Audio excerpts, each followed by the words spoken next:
Hey, let's go swimming with a dead body and a ghost? Nope, maybe not. You're listening to Our Different Take, episode 28.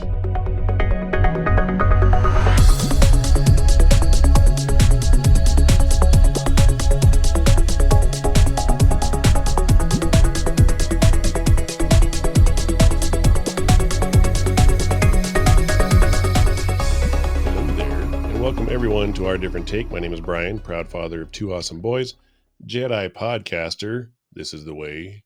And to my left is Scott. Oh, welcome, Scott. Yeah, thank you, Brian.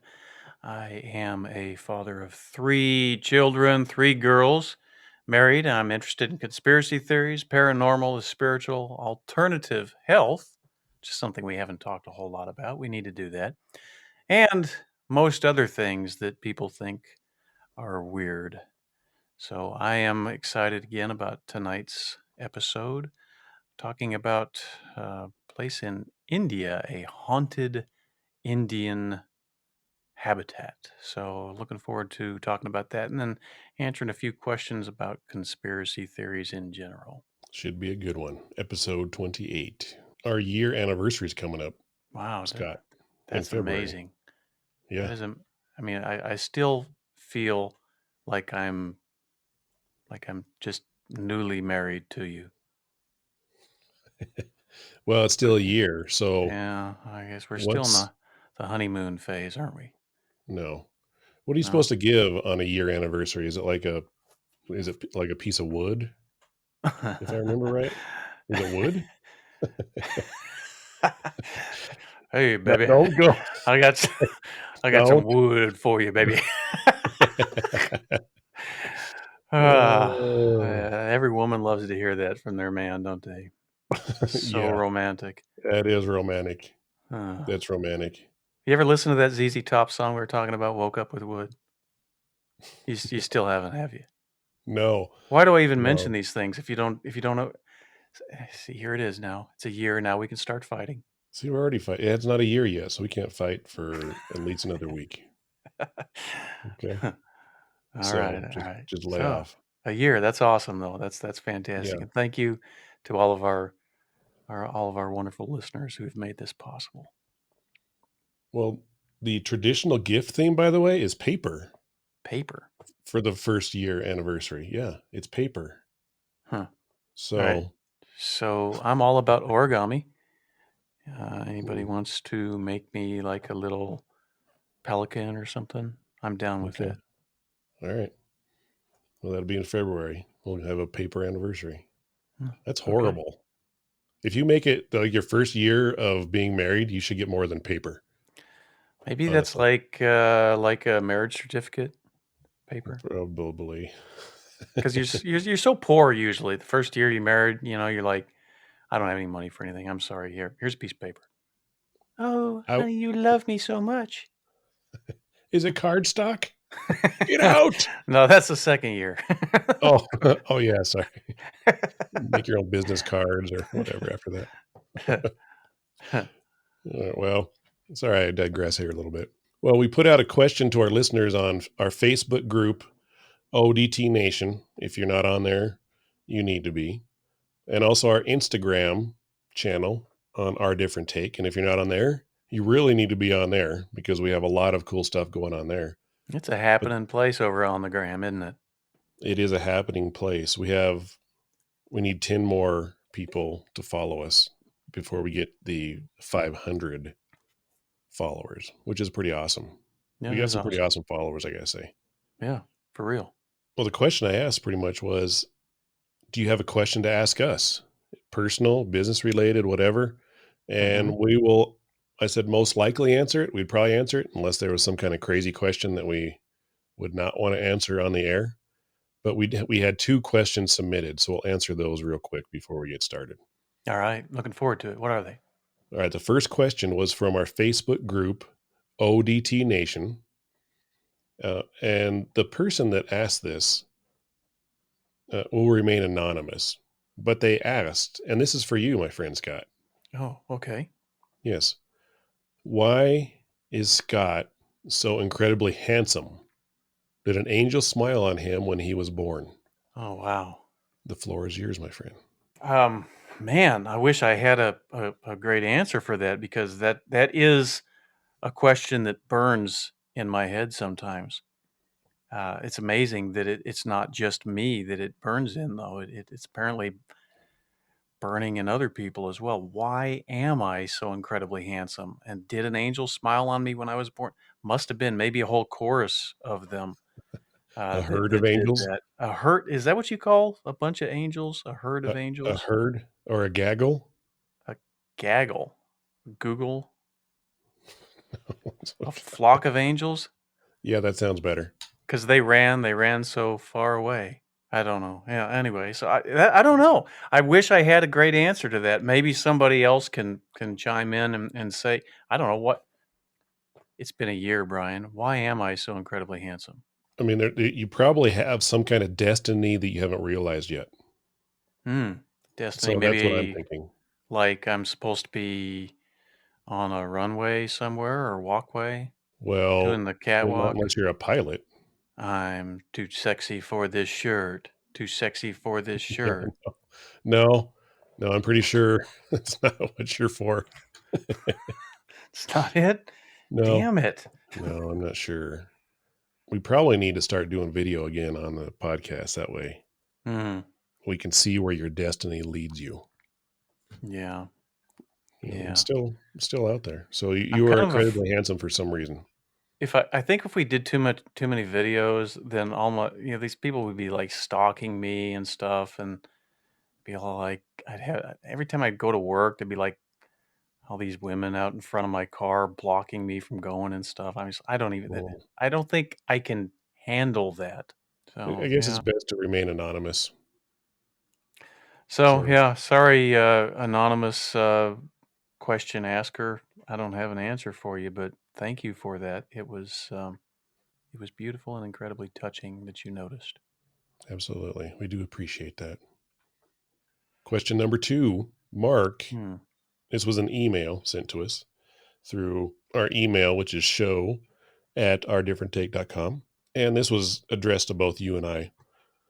And the question from Mark, and thank you for writing in, Mark. Why get into podcasting and why pick the subjects you talk about? Hmm. Good question.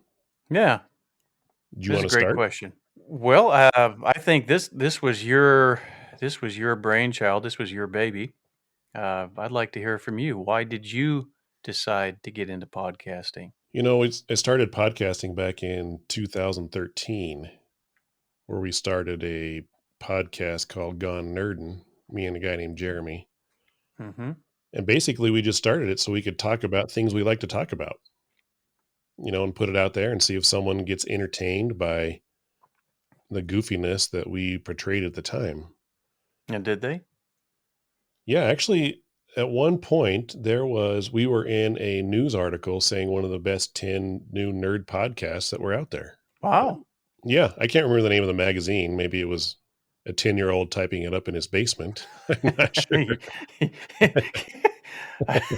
I guess that's the beauty of the internet, isn't it? I mean, anybody can publish something, and anybody can have a forum for something. So Right? you Yeah, don't you don't know who's writing you up. right. And I think that's what that led to, like for me and you, is we have a forum where we could have fun, hopefully entertain some people, talk about things we like to talk about. And there's not really like a whole lot of regulation. We're the boss. We talk about what we want Mm, to, yes. and we enjoy it. I like. I've always been a fan of audio and audio equipment and editing and voiceovers, and it's just kind of a smooth transition into the podcast, and it works really well with you and I. And the subjects we pick are that's I think that's why we did the title "Our Different Take." Mm-hmm. It doesn't have us just talk about only the paranormal, right? But we can talk Right. about the paranormal. We can talk about conspiracies. We can talk about the gamut of things because it's our take about what's going on where whatever we decide to talk about. So I enjoy that too, being Right. open and not pegged into just one subject only. Right. Right. Yeah. For me, it was just kind of a progression from. I used to blog quite a bit, and had a number of people from different countries um, who were into reading my blog and participating in it. And Cool. I was really pretty amazed at, with the internet, you've got a voice and you've got a reach way outside of your geographic area. Hmm. So you get to meet people whom you never would have met otherwise. The internet to me and my blog was a way to open my mind to people of different cultures, people of different religions, um, races, all kinds of things. And it was just fascinating to me to learn more about different people and where they lived, what made them special, what made them who they were. And it's kind of a discovery process. And so when I stopped blogging, we kind of morphed into Facebook, and the blogs turned from these fairly lengthy blogs into what Facebook blogs are, short little couple of paragraph kind of things. But then Facebook kind of started doing their stuff where they start kind of censoring you and telling you they don't like this content or that content, and then e- with the polarization, at least of America, I'm sure it's probably everywhere, but at least in America, you got a left-right paradigm that typically, if you tend to post more on one side or the other, then the other side just leaves you anyway. So you really end up with just kind of an echo chamber. You're saying whatever you're saying, and then everybody is either agreeing with you, nodding their head, or ignoring you, or completely vitriolic, just attacking you. And that's just not all that interesting to me. Um, so when you approached me and said, "Hey, you want to be a part of this podcast, and we can talk about things that are interesting to you," to me, it was just an extension of blogging, and a whole different audience. And like you said, the regulation, at least today, is not it's not real severe. There's some things obviously we have to kind of watch what we say. Yeah. You can't joke about certain things that you would love to joke about, but for the most part, you have a free reign. Free speech is still here, and you can kind of talk about things that are on your mind. And I think that's a fascinating thing. I think it's fun, and it's nice to just be able to have a conversation and have people are interesting. And when you get Really. to actually hear people talk from their heart, I think it's interesting.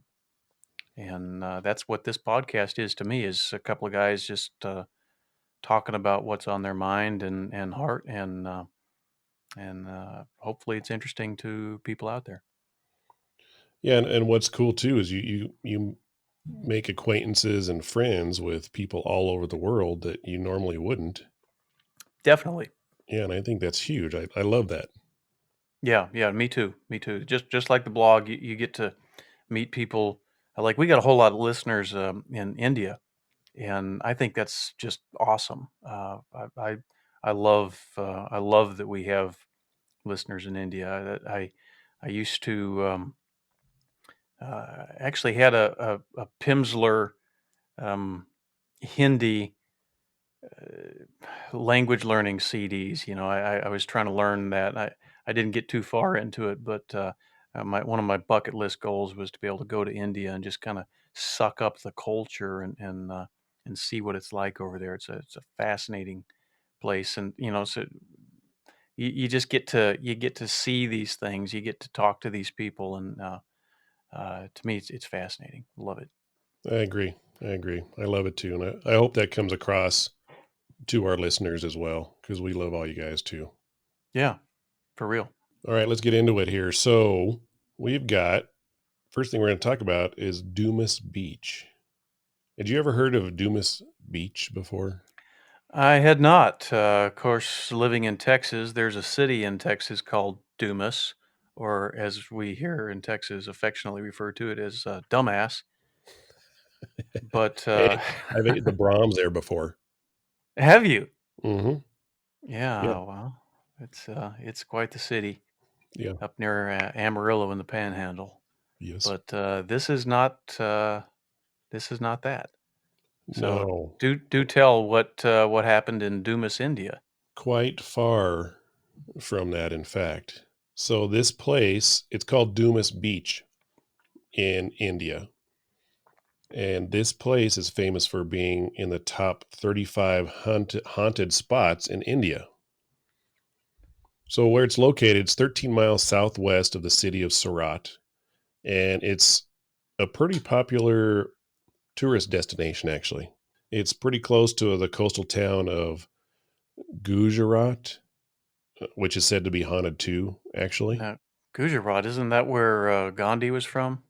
I have no idea, honestly. Yeah, I could be wrong about that. I think that was where Gandhi was born, though.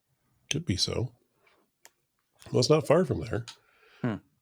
So it's during the day, it's just like a regular beach. So a lot of people walk there, they play there, they take vacation there, they hang out all the time there. I've seen different pictures of it where the beach at some point is gets tremendously muddy and the water, depending on the tide, is way out there. Otherwise, if the tide's in, it looks like a normal beach that you would find in Florida or wherever, and people are just playing in it, having a good time. Hmm. As soon as it gets dark, people are gone. They are gone. Even at times, there's policemen that patrol the area to make sure everyone leaves because they say it's so haunted. Serious. Hmm. The police encourage people to leave because it's haunted. Yes. Wow. Yeah. They ride around on little four wheelers and they're like, you know what, we got to get you out of here. And I Hmm. base that on a couple of different videos I've seen where people are trying to stay there overnight to try to witness something, Mm-hmm. and they tell them to leave when it gets dark, when the sun goes down.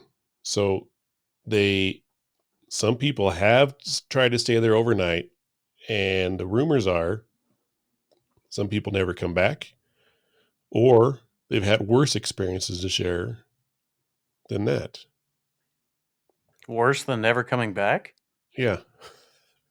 Well, you think if That'd you be pretty bad. disappear, then you're not then you're probably okay. But if you come back and both your legs are chopped off, that's probably a worse experience than never coming back.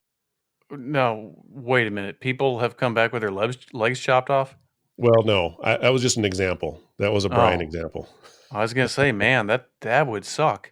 I don't That know how would you really. walk back. You can't come back if your legs are chopped off. What are you going to do? That sounds like something Crawl out of a back? Monty Python movie. There. What you gonna do? Bleed on me? It's a flesh wound. So, yeah, that's the only thing I can think of would be worse than not coming back would be half your body missing, probably. Yeah, yeah, that would suck. Yeah. Or maybe rip out your intestines only. That would be worse too. I That guess didn't we happen, could but probably go down this path of what would be worse than death, and we could probably come up with quite a few things. probably good. Having your Probably good. intestines, disemboweled slowly, and yeah, there's lots of things I guess that would be. I take it back. There are things worse than death. Okay, I was incorrect. Olive oil comes to mind. Oh, Just throwing that that was out. yeah. Okay, that's disgusting. Okay. So, why the heck would this beach be haunted anyway? I mean, seriously, why would it be haunted? Well, the answer to that is at one time, this beach apparently was used as a burial ground. Some of the sand on this beach it's not like straight black, but there's like black specks mixed in. And some people think that the black sand is because of the ash created by burning the dead, which got mixed in with the white sand and kind of turned it dark. So that's why they think it's haunted and it's still possessed by several spirits that never left the beach. They're still hanging out at the beach. They don't want to go anywhere. So it's probably not because of, like volcanic sand or anything like that. It's definitely because of dead people. Well, some people also say it's because the iron content in the beach is so high. That's why there's black in the beach, is because of the iron content and not necessarily because of the amount of people that were burned there, creating large amounts of ash. I mean, I guess you could probably go in there with a magnet, and if the black sand sticks to the magnet, then you could probably determine that it's not a dead person. Maybe it's just the content of iron in the sand. Right, But if we did right. that, then what would happen to all the haunted stories? I don't know. So let's go on a little bit and I'll tell you a couple different things. All right. All right. So, people that, when I read reviews of the beach and different ways where I was trying to research, people say that the surroundings are really beautiful. But at the same time, when you're pulling up to the beach, it's depressing and there's an eerie negative feeling about the place. And these comments come from tourists, not the people that live there. So there have So, been several. Go ahead. have you ever been somewhere where you just like you just pull into the town? Maybe you've never been there before. Maybe you have been there, or and you've been gone. You come away and you just pull in, and without even really knowing why, you're like, dude, there's a heaviness here. There's Hmm. something wrong about this place. You ever done that? I have. And, when I've experienced that before, I don't know that I've actually thought that in my mind other than, hmm, it's kind of weird. And then you just go on. But I've learned to pay attention to what I'm telling myself, if that makes sense Hmm. now. Yeah, yeah. So where do you remember where that you had those feelings? Yeah, you Yeah, remember it where was you a were? smaller town out east, Colorado by Lamar. I can't remember the name of it, but I was with a company where we deliver roofing and shingles and stuff like that. Uh-huh. And it was more of an older, ran down, little town. But you pull in there, and you're right. There's just like a heavy feeling about the city. Not even a city, like a little town. Something just didn't feel right, but you don't know what it is, and you don't see anything that's out of sorts other than it's really ran down, and you're like, how are people living here? But Did yeah, you ever find out any reason why you would have felt that? Did you no, get into any no. history of the town? I probably Hmm. should have, but at that point, we finished our job, and I drove off, and I never thought about it again, Hmm. knowing what I know now, and it would be a whole different ball game. So, Yeah, did you yeah. have you've had experience like that? Yeah, yeah. Many times, but I got to say, one of the places that happens to me a lot when I go back to the city that I was born in, is in Colorado, Pueblo, has a very heaviness to it. When I go back there, it's almost like it's like an oppression when you go into that area. I can't explain it any other way than using that word, oppression. Um, just feels very, very heavy. And um, another place that I felt that was when I went down to southern Louisiana near New Orleans. Um, it was almost like the voodoo stuff that they have down there. Mhm. It was a very kind of a dark. I mean, it was dark, literally outside. It was dark, but the feeling that I got driving through that area was very dark. Was like there was a heavy spirit over it, and I couldn't explain it other than I did not want to stop until I left that area. Hmm. I did not want to get out of my vehicle and get gas or anything, and it was just kind of like the spirit. I don't know, maybe we got somebody down in Louisiana who would argue with me and say, "Nah, you're just making stuff up." But that is how I felt when I was down in southern Louisiana. Now, it wasn't like that up in northern Louisiana. When I was up in the Shreveport area, I didn't feel that at all up there. But when I got down towards New Orleans, um, yeah, it was like that. Um, so yeah, interesting stuff. And like you, I've started to pay attention to that and try to figure out why it is that I'm feeling what I'm feeling, but don't always know. Right. Was Louisiana worse than Pueblo? Different. It was not the same kind of spirit. I felt um, in Pueblo, it was almost uh, like a like something was pushing people down. How do you explain that? Hmm. Like um, like there was a thumb on people who were trying to stand up, like that thumb was pushing them back down. It was like a hopelessness, a poverty spirit. I don't even know really how else to say it than that. But down in southern Louisiana, it was more like a spiritual, like kind of like a voodoo thing, kind of like Yeah. there was a heaviness, spirit in the air that was like kind of dark, trying to maybe harm people. I don't Hmm. know. And it wasn't Yeah. everywhere. It was just, I don't know, places down there. Yeah. It's weird. That is weird, but I think it's important, like you said, to learn what you're feeling and not ignore it. Because that's what I Yeah. did. Just thought, well, Yeah. here's what it is. See you later. I'm out.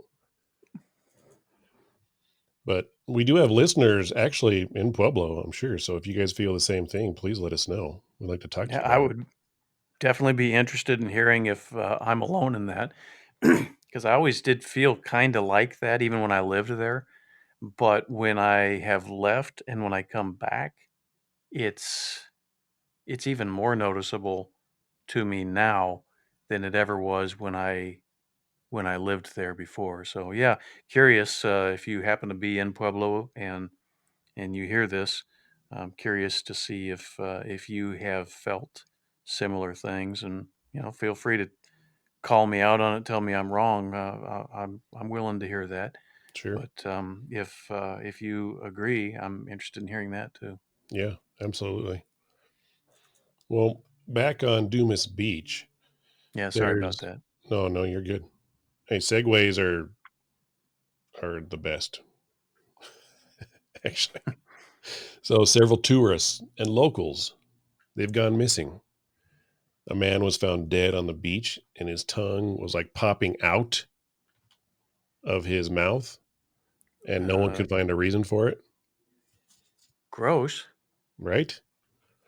People claim to have heard weird sounds coming from the beach, like laughing, maybe a couple people crying, even when they don't think anyone is on the beach. People have witnessed white apparitions and orbs that can't be explained. After some further investigation, and I didn't actually talk to anyone that lived there, but I found a lot of people online that live there that talk about this beach. And pretty much every person said they have never heard any of this stuff about the beach, right? Hmm. Locals Hmm. pretty much say it's not haunted. One guy did say that if you people like to go there and drink. So if they go in there and they get drunk, and like I said, the ocean seems to be a long ways away at some time.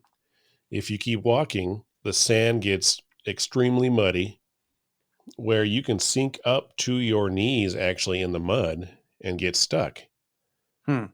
Now out there too, there's birds flying around, there's not trees or anything like that, but there's branches and stuff that are making noises. And they're like, "Hey, if you're stuck in the sand and you're out there drunk and you're starting to worry because you're stuck and you're looking around, all these noises and everything are probably going to make you think that it's probably haunted." Hmm. but it's not. You just back up, get out of the mud, Hmm. and you go home. But Hmm. several of the people are like, I've lived here for 30 years and I've never seen anything or heard any of these rumors other than reading it online. I did not see any type of evidence or pictures that shows any type of apparition or any type of orbs. If I was going to say if this is true or debunked, I'm leaning more along the lines of it's debunked and it's not haunted, based upon the locals saying they go there all the time and there's no issues. So when you told me you were talking about Dumas Beach, I pulled up on YouTube a few things on Dumas Beach, and unfortunately, I don't speak Hindi, so a lot of the things, because it's in India, uh, on YouTube were in Hindi. So I couldn't really. Hmm. You could watch the stuff, but if you don't speak Hindi, then you can't really understand what they're saying. Yeah. But there were a couple of them that were in English, and one was some little animated thing that told some of the folklore stories on there, and it seemed kind of far out. Somebody else put a picture of what appeared to be a shadowy ghost figure, which, okay, yeah, you can see those pretty much anywhere. That doesn't necessarily mean that it's haunted per se. But one of them I thought was really funny. It was some guy in his car who had a dash cam, and he's like, "Oh my God, look, there is a woman. There is a ghost." And it was literally a woman walking on on the road, and he was so convinced that this was a ghost that I don't think he was even cognizant of the fact that it literally could just be a chick walking.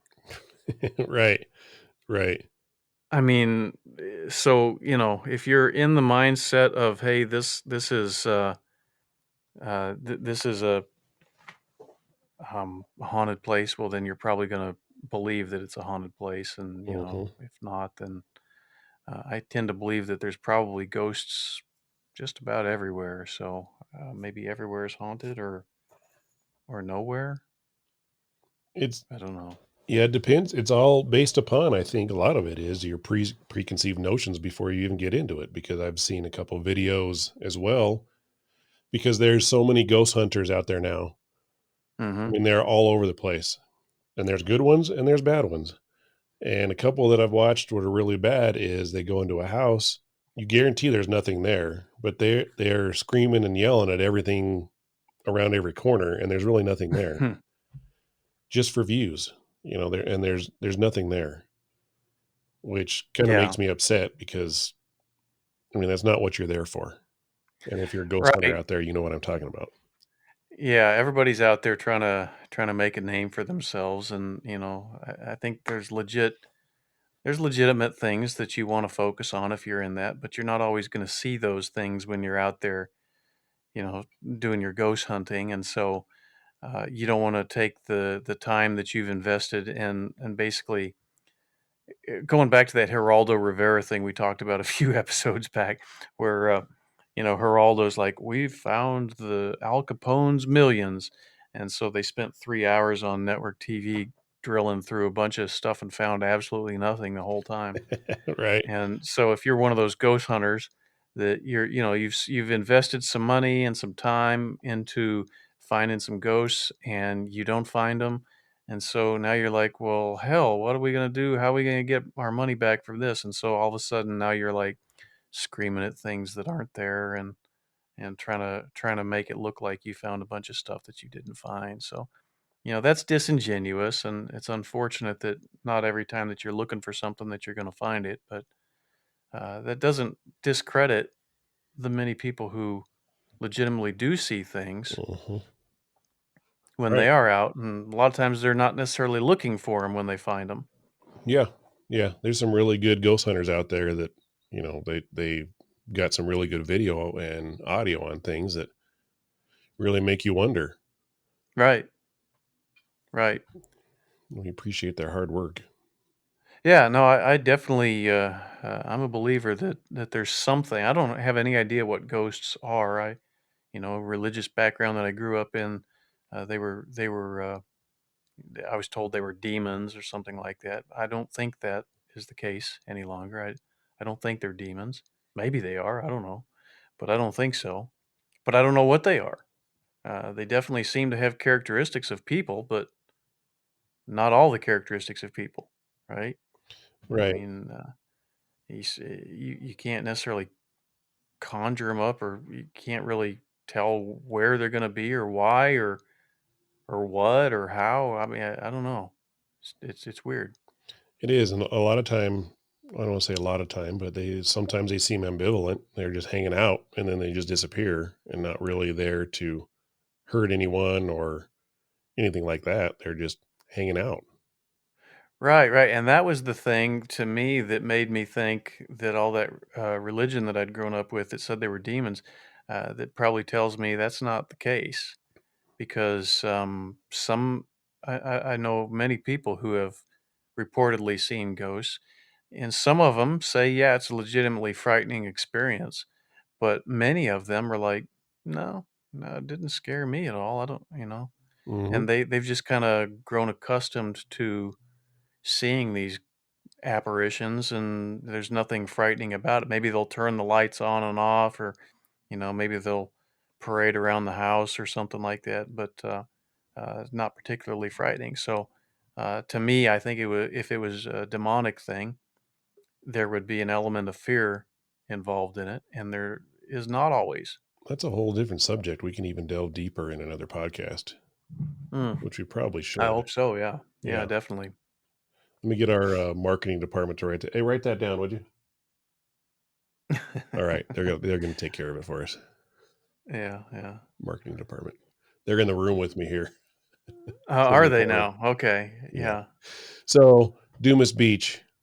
Wah, wah, wah, wah. So let's move. We'll move I'm on. sure there's probably some people that saw some things on there, so we'll not discredit you. But hey, if you happen to be in India, if you've been to Gujarat and you have been to Dumas Beach, would be definitely curious to hear whether or not you have seen anything unusual, or if you know somebody who has seen something unusual out there. Would be interested to hear your story on it. Absolutely. Yeah, get in touch with us for sure. You can do all that on our website at ourdifferenttake.com, by the way. Yeah, I definitely think that there's in all of these touristy conspiracy theories, there's always the element of, if you have a good conspiracy theory that'll bring people to your tourist destination, that's a good thing. Hmm. And so, like if there was no haunting story about Dumas Beach, it would probably be less of a tourist destination than if there was a haunting story Hmm. about it. So maybe, and all of these things, maybe there's an element of, hey, let's create a story so that we can get people out there. On the other hand, maybe not. Maybe it legitimately is something that happened to a few people, and it's a legitimate story being told. So again, we're definitely curious if you have seen something, if you've heard something. What's been your experience with it? Yes, let us know. Get in contact with us. We'd love to talk to you about it. Well, on our an earlier episode, we talked about conspiracies several episodes back, and most of our topics seem to have had at least some element of a conspiracy to it. So we're going to try to wrap up that conversation a little bit and talk a bit about how those things seem to be happening in real time as we speak, right? Yeah, yeah, definitely, definitely. I think one of the greatest um, one of the greatest fodders, the greatest fuel for conspiracy theories is some of the stuff that's going on right now, where nobody can trust a damn thing that the media is saying, right? Hmm. Like when I hear the media telling a story right now, my immediate reaction is, "Huh, I wonder if that's true." because you're full. You hear so many lies now in the media that you don't ever know what to believe as truth anymore.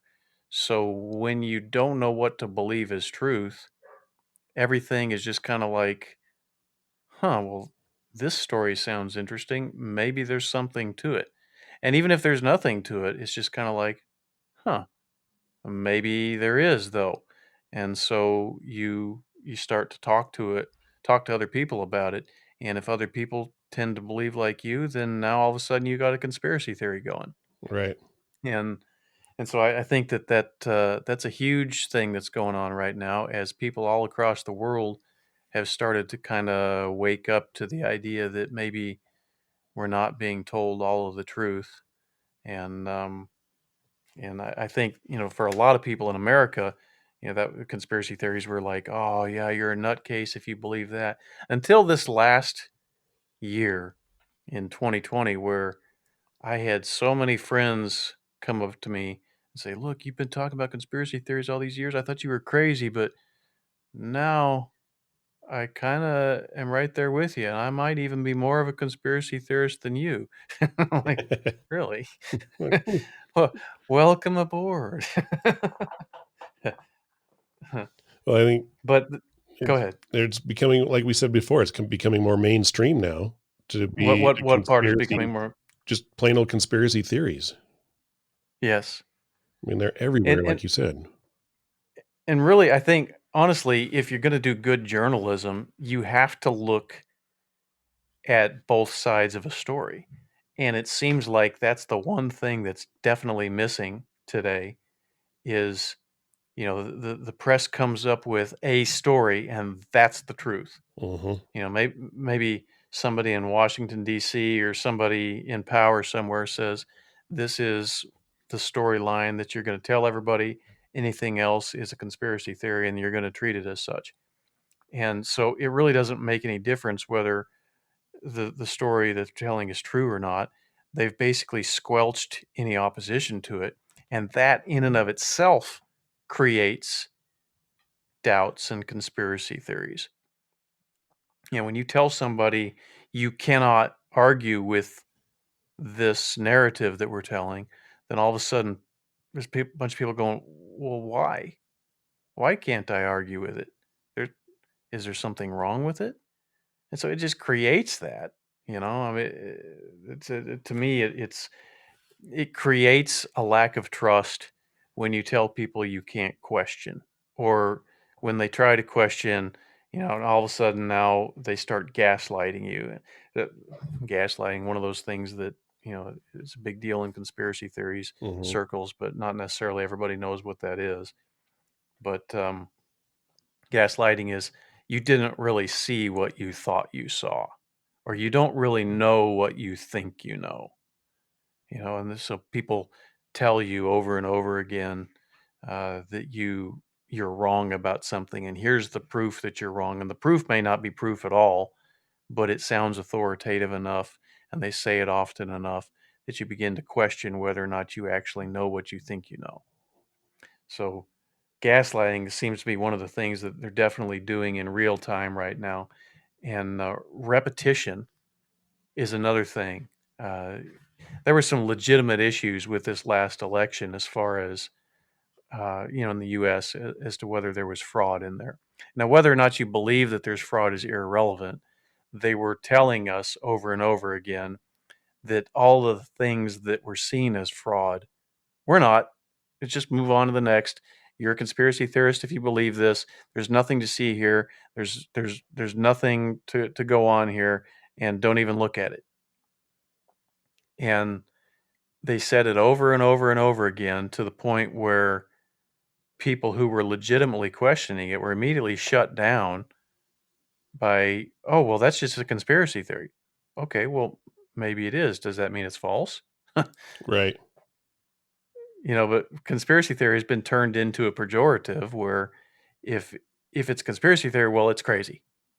Well, wait a minute. Don't people actually conspire to lie about things? Yeah, it's true. I mean, 100% true. don't they? And haven't they for all of history? done this. This is not a new thing that people are doing. And so to say something is a conspiracy theory doesn't, to me, mean that it's wrong. It could be, Right. but good journalism is looking at both sides of a story, and when they're not doing that, when they're only looking at one story, to me, that's not even good journalism. And so it just creates questions and it creates opportunities for these conspiracy theories to pop up. And I think that that repetition, say it enough times and it becomes true. That's a big thing going on right now, at least in our media. But along with that is disinformation, and I think that's how that they continue to push the narrative that conspiracy theorists are crazy, is because there's so much garbage out there. People are grabbing onto anything that maybe sounds like it could be true. And so some of these stories really are pretty far out, but they could be true. They could be, possibly. And so people start kind of thinking, oh, yeah, this is probably true. I can't trust the media. And so they start going down this rabbit hole of shit information. And pretty soon they're believing things that are way, way out there. And then it's like all of a sudden somebody's like, gotcha, sucker. Right. You're stupid. I can't believe you believed in any of this. And so then the people who were doubting, as they should have doubted, the official narrative, feel foolish. And they're like, I'm not going to do that again. Right. So what does that do? It just creates an opportunity for people to manipulate the narrative again. Because the more times they catch you and make you feel stupid for believing a false narrative, the more that they're able to go and set whatever narrative that they want. And nobody's going to question it, because nobody wants to be the idiot that wears the tinfoil hat, Right. right? Nobody wants to be that guy. And so they don't want to question those narratives. So even though nobody trusts anything, they can't question it. You can't, because I think I'm glad you brought gaslighting up, because I think it almost all boils down to that, because it's purely basically like psychological warfare. Hmm. And part of gaslighting is the people who are gaslighting, their goal is to make you question everything. And I think human nature is to look at people that are in power, or like our senators or our boss, Mm-hmm. anyone that has a position of that, is to look to that person that will help us feel more stable. We look to those people to give us direction. But Mm-hmm. gaslighters completely uproot this and make us question everything, which confuses people, which weakens people. And if a person's weak, then they're going to believe anything. They want to glom on to some sense of stability, some sense of truth. Mm-hmm. Right. And Yeah. they also start Well, accusing it's you of things that are not even, you're not even guilty of. like, All right. I don't want to go too political here, right? But that's let's okay. take Trump, for example, right? All right. Let's just take the quote unquote insurrection part, Yes. where Trump said, let's go march peacefully and patriotically down to the whatever, right? Quote, Mm-hmm. that's what he said. Everyone's accusing him of starting an insurrection, uh, getting these people to storm the Have fun Capitol. storming the They castle. stormed the Capitol. That's what they did. Now, part of what the gaslighters do is they accuse. This doesn't work for Trump, but anyone else it might have. They accuse him of starting an insurrection. You did this. You did this. You did this, over and over and over, where that person starts defending themselves, and that's all they do is defend themselves, and everyone's distracted from the gaslighter's behavior. they use constantly accusing you of something that really isn't true. So you defend yourself. That's all you're focused on, is defending yourself, and not really what the gaslighter's trying to do. So it's almost like a distraction. Exactly. Yeah. Yeah. That's why I say it's a mental warfare. There's I think gaslighting is a really super deep subject that people need to understand, that no one really understands. Yeah, and it's very deep. It's like if you're a witness to an accident and you saw what you saw, and then all of a sudden somebody comes and says, "That's not at all what happened. Here's what happened." Then all of a sudden you're kind of like, "Wait a minute, this guy's very confident about what he's saying. And he's saying what I saw isn't what I saw." And so it puts that question in your mind, well, how confident am I in what I saw? Well, damn it, I know what I saw, Right. but he's saying it's not true, and he's saying it authoritatively. So authoritatively, and so it makes you question: did I really see what I thought that I saw? Right. But I think along with what you said with like the Trump thing, I think it's very important to talk about false flags.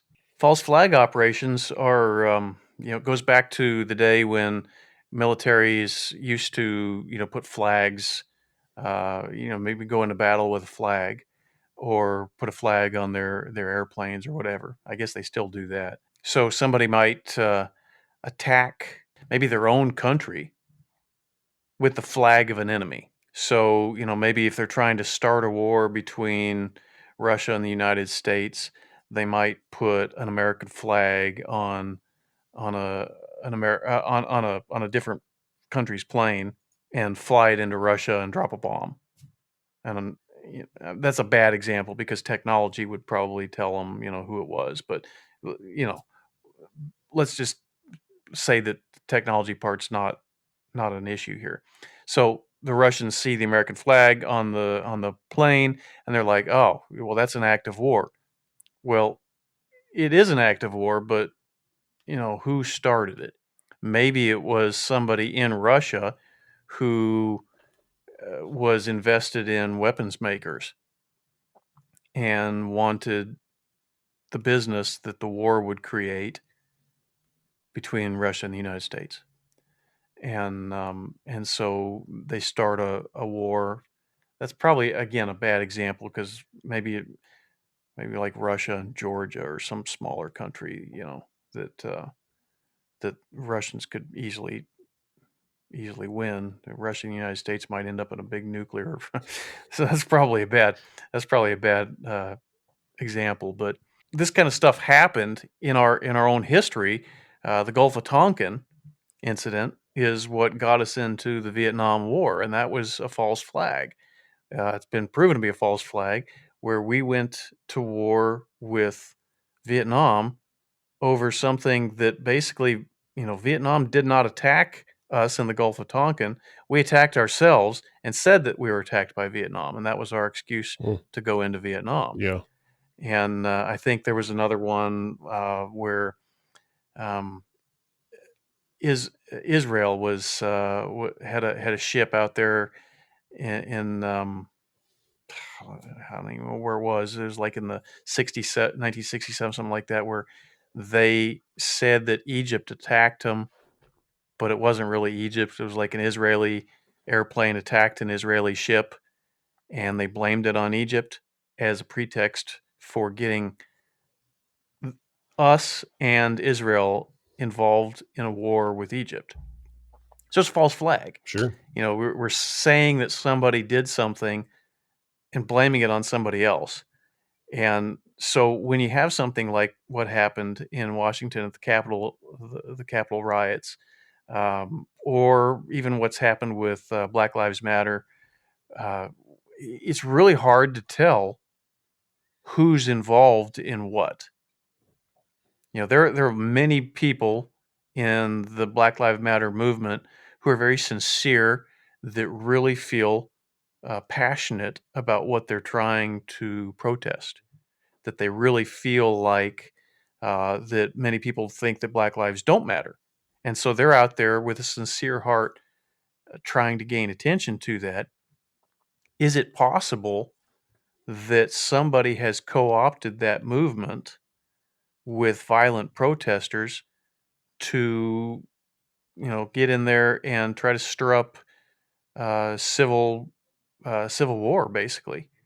To try to get in there and make the Black Lives Matter movement look like a violent, riotous movement, full of a bunch of people who just go out there and steal things and break things and hurt people. Could it also have been the same thing that happened at the Capitol, um, where it was a bunch of basically peaceful Trump protesters, that not Trump protesters, but Trump supporters that were out there protesting, and maybe somebody came in and put on a bunch of Trump hats and decided let's stir up a civil war. Uh, you don't know. That's the problem. We don't know who's doing what. We don't know who needs to be blamed for things. So you look to what flag that they're carrying, and in this case, at the Capitol, they were wearing MAGA hats, or they were, wearing uh, something that made them look like Trump supporters. Well, were they? I have no idea, and nobody else does either. We You can't can't know, tell, right? but it's easy to blame them. And look, Trump got impeached over it. So it's definitely one of those things that's happening in real time. And you got to know that things are not as they appear, because it's so easy to sway the opinion of the American people, because the media carries all this stuff. And if it's a narrative that the media wants to carry, they'll pump it out. So you can't believe the things that you're seeing. You have to question everything. And even if it was that in the Capitol, what they've attempted to do is take the actions of 100, 200 people and apply them to 75 million. And if you look at what Gandhi said, they talked to him about religions, how many religions are there? And he said, really, there are, at the time, I think 6 billion people in the world. Gandhi said there's 6 billion religions, because everybody has their own beliefs, Yeah, and that belief is their religion. And so you can't sit there and say, well, uh, an Islamic person believes whatever, because there's 2 billion Islamic individuals. So those 2 billion people are all going to believe slightly different things. You can't say a Hindu believes this, because there's 1.5 billion Hindus. So there's going to be slightly different beliefs in all of those people. Same thing with Christians, or you know Trump supporters, or whatever it is, Antifa. It doesn't matter who it is. They're all going to believe something slightly different. You can't apply the actions of a few to an entire population, and if you do, then you probably have bought into a false flag operation. I agree. And people do not have critical thinking skills right now. They're just used to people not force feeding them, but just feeding them information while they sit on the couch, and they take it all for gospel, just like what you were saying. You got to question everything. You got to think it through. Don't believe what people say until you can substantiate it, if you can. I have definitely taken the position where the more convinced somebody is that they cannot be wrong, the more I believe that they're probably wrong. Yeah, right. It's a good stand. I trust I trust people who believe that they could be wrong about something. I don't trust people who tell me they have all of the answers. It doesn't matter what side of the political fence they're on, because I know people on the far right, on the far left, hell, even people in the center, who are just absolutely convinced they cannot be wrong about something because they have all the facts. And I'm like, I don't believe you. Right. Nobody has all the facts about anything. Right. And if you think you do, you just ill-informed, because at some point in time you'll find facts that you didn't know existed, and you're going to believe things that you didn't used to believe. That leads And straight to Jim Jones or the Anthill Gang, right? Whenever someone, true, right, says they know it all, that's what that leads to. You got to be you can't do that. right, right, for real. And then the more people want answers, though, people want assurance, they want stability. And so if they don't have that and they're not okay with the idea that they could be wrong, they're going to find these people who are convinced that they're correct, and they're going to follow them. And that causes a polarization. The people who, it creates an us and them scenario where, if you are aligned with this thing that we're calling the truth, then great. And everybody else is the enemy. Instead of saying, I really don't know, I'm seeking the truth, but I could be wrong about this or that or the other thing. Then instead you say, "Oh, well, I finally found it, and here it is, and nobody else can be right."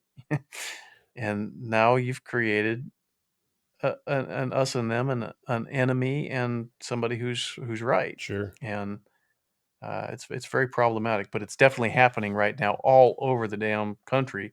It's happening, It is. and very dangerous. It is, and it stops the complete discourse that two people could have that have two opposing ideas where they sit down and actually talk about it and where they're open to, like you're saying, well, maybe there's a better idea here. Maybe I'm wrong at this. And it's, if you're wrong, well, I mean, that's okay. I mean, it's not life or death if Right? you are wrong and proven otherwise.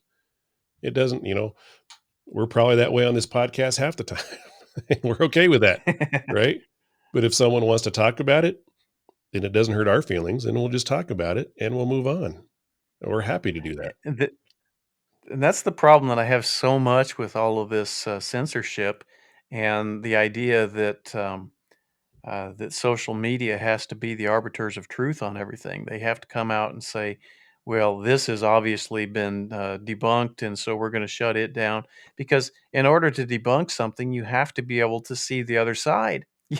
You can't debunk something without looking at the other side. But when they're censoring everything, you can't do that. No, And so you got somebody coming out there saying, "Well, this is truth," and they're not even giving you an option to look at the other side. right. You see that in the vaccine debates. You see that in the COVID debates, where they're basically saying, "Well, all of these people who believe these other things, well, they're just wrong. They're crazy. They're making stuff up. They're dangerous." And that's it's problematic, It is. We're going down a path that is going to be hard to come back from. right?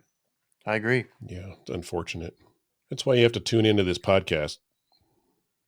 I was trying to turn that into some kind of commercial thing. Because we have the Bec- truth. Ooh, wow. I like that. Question everything, but not us. Question everyone else. We should change the logo now, I guess. Question everything, but not us. That's right. That's our new logo, folks. Okay, I'm gonna switch that around. Uh, I mean, super good discussion. So if you guys have comments on this, please send us an email. I mean, there's all kinds of ways to get a hold of us, and we would love to have your information and what you think about all this, because it's pertinent. It's happening right now, and it's mental warfare. Yeah, absolutely. But we get thousands of people listening to us. We know you're out there, so don't hide.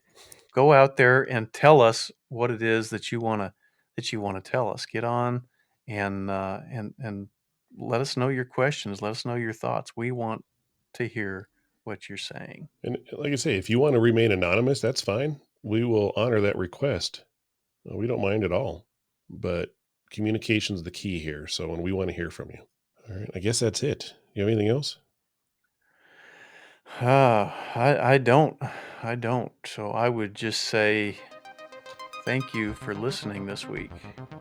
We are now heard in over 28 countries, and we really can't say how thankful we are for our listeners. We do love our listeners, and thank you for letting us do what's fun to us. Amen. Please call our voicemail line at 970-343-4594 to submit questions or comments, or go to ourdifferenttake.com and our Facebook group page called ODT Nation. Follow us on Instagram at Our Different Take, as things are really taking off and a lot of interesting topics you won't see anywhere else but on our channel on Instagram. Please send us your comments, suggestions, complaints, or questions to show@ourdifferenttake.com. And please don't forget to subscribe on Apple Podcasts and look for us wherever you get your podcasts from. We also have a YouTube channel called Our Different Take. Please subscribe and click on the bell so you'll be alerted when a new podcast is released. Just remember, question everything except us. Peace. Have a great one.